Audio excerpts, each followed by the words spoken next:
टंला दखरा दुलाराय बर' फरायसा आफादनि बरायनाय हाबाफारि बर' बिजोंजों फरायनानै दिनैसिम हारिनि गेजेराव साफा गुन गोनां सोलोंथाइ लानायखौ नुबोबाय थादों। बेबायदिनो उदालगुरि जिल्ला टंला दखरा दुलाराय बर' फरायसा आफादनि सिङाव थानाय 2023 मायथाइनि सेबाजों खुंफुंजानाय मेट्रिक आनजादाव टप 10 मासि लानानै उथ्रिनाय फरायसा फरायसुलि बिथांमोनखौ बरायनाय हाबाफारि लादों। फैबाय थानाय समाव साफा हारिनि सुबुं सम्पद जानानै थायो, लोगोसे फरायनाय लिरनायाव थुलुंगा मोनो, बेनि थाखायनो बे हाबाफारिखौ लानाय जादों होनना मिथिनो मोन्दों। बे हाबाफारियाव बेरगाव महकुमानि एडिसि पल्लबी कसारी बिथाङा हाबाफारिखौ बेखेवना होयो। लोगोसे हाबाफारियावनो उदालगुरि जिल्ला दुलाराय बर' फरायसा आफादनि गाहाय नेहाथारि आरो दखरानि माखासे दैदेनगिरि बिथांमोनहा बाहागो लानानै बरायनाय हाबाफारिखौ जाफुंसार होयो। एडिसि बिथाङा खौरांनि गेजेरजों मा फोरमायखो? बहुत गोजोनबाय आं दिनै बाहाय फैनानै।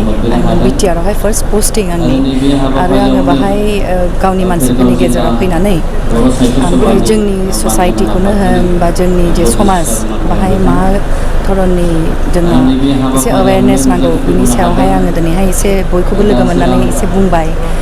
आरो बेथ' फार्स्ट मिटिं बादियानो जाबाय, लोगो मोनबाय थागोन बयखौबो।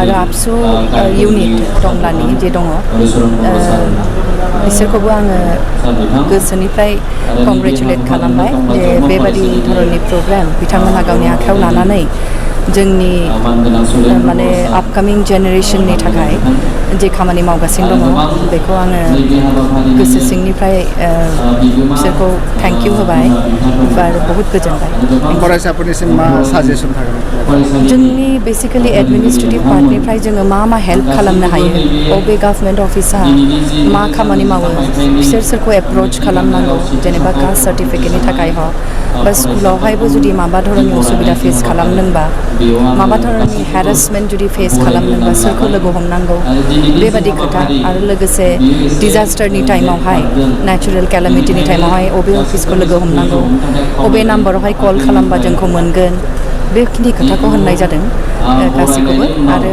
बे जास्ट 10 मिनिट्सनि मोनसे आङो स्पिच होदों, बाट we have a very long way to go. आरो बेखौ जे हक बिगिनिंआ जुदि एफा मोजां जादोंबा डेफिनेटलि आं थानाय जि टाइम आं बाहाय होगोन भेरगावआवहाय, I think it is going to be fruitful. आं नुनो मोनदों दिनैनि दिना जिहेतु फरायसानि जिहेतु गोसोम जि गाननानै खुद्रिसारनाय फोरमायदों, माने इंलिश साबजेक्टखौ क्लास 6निफ्राय आरो मेथामेटिक्स साबजेक्टआव इंलिश रावजों फोरोंहोनायनि सायाव बेखौ खुद्रिनानै दिनै जि गानना मा बुंगोन बेखौ आं बुंनो थाखाय मोनसे खोथायानो दङ जे गभर्नमेन्टनि किसुमान डिसिसन्स थायो। बे गभर्नमेन्टनि डिसिसन्सफोरखौ आं एज ए गभर्नमेन्ट सार्भेन्ट जोंना जादों जखन जोंखौ होनो जे फिल्ड लेभेल अफिसियेल्सफोर खालामनांगौ होनबा वी आर बाउन्ड टु डु दैट। आदारवाइज जे जोंनावहाय जे गाहाय समाजनि जे गाहाय दैदेनगिरिफोर दङ बिथांमोनहा जाय माने बे पलिसि मेकार्सफोरजों जिरायनानै आल'सना खालामनो हायो, जोंबो थांनो हागोन होनबा माया मोजां माया गाज्रि, मा खालामबा लार्जार इन्ट्रेस्टनि थाखाय साबसिन जागोन जोंनि गथ'फोरनि थाखाय, मेइन स्ट्रिमजोंहाय मा खालायबा मोजां जागोन, बोरैहाय बेखौ जों साननांगोन एसे। जों समाजनि थाखाय बोरैहाय जोंनि कामिं जेनेरेशन्सखौ आगायनानै लांनो हागोन बेखौबो एसे साननांगोन। गतिके आं सानो जे जेनेरेशन्सखौ आगायनानै लांनो हागोन बेखौबो एसे साननांगोन। गतिके आं सानो जे बहुत पलिसि मेकार्स ओमफ्राय जोंनि जे समाजनिफ्राय दङ गाहाय दैदेनगिरिफोर ज' जिरायनानै आल'सना खालामनानै मोनसे राहा दिहुननो हागोन होननानै आं सानो। Thank you madam.